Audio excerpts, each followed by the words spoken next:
Hi, and welcome back to Case Mobile Notary. I'm Celine. I am a notary, have been one since 2006. I'm coming back because, like I promised, I want to talk about Rule 11. If you didn't watch the first video regarding Rule 11, go back and check that out. But I'm going to talk to my clients about Rule 11. Notaries don't go nowhere because you need to know this too. Tell your friends and family, all that good stuff. So, I'm going to give a brief definition of Rule 11 this time, and if you want more in depth, then just go back to the previous video. So, Rule 11 basically is to ensure legal filings are accurate and legitimate for the most part. That's your brief definition. So, why this matters for clients when you're working with a notary is what we're going to go over really quick here. And this video is going to be short, so don't worry. Also, like the video, share the video, subscribe. Thank you. Okay, so let's get into the key points really quick here. And I only have 3 key points, so see, we're going to be in and out today. So the importance of accuracy. So I'm going to give you the Rule 11 like I kind of did on the last video. I'm going to give you what the Rule 11 is and then what you need to do as a client, an individual, anyone who is signing documents.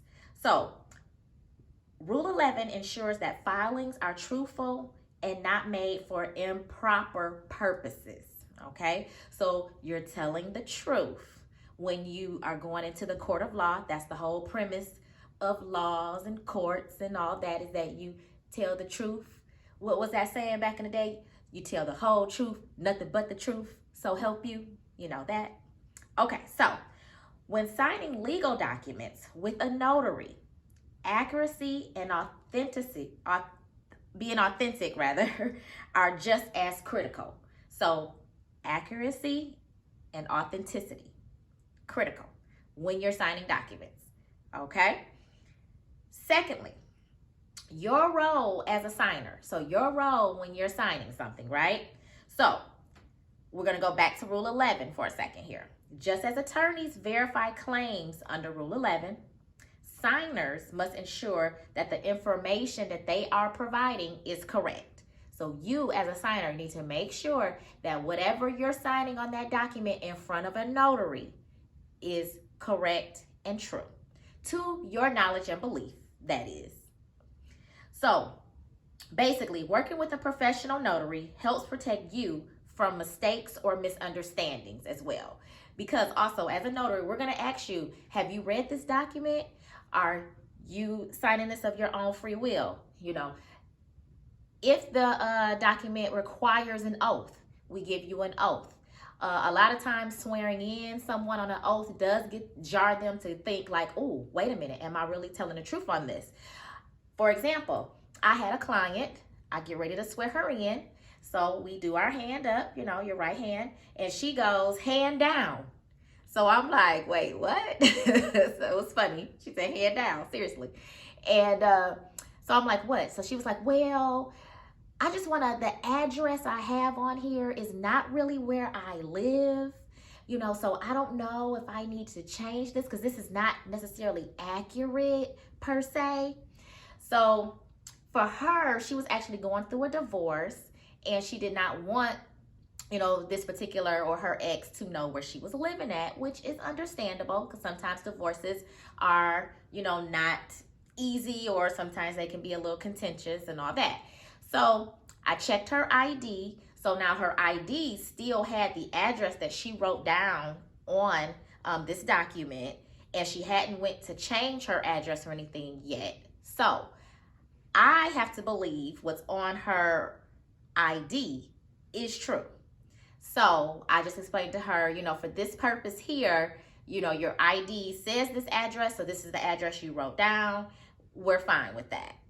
So, she raised her hand back up, and then we started on with the process.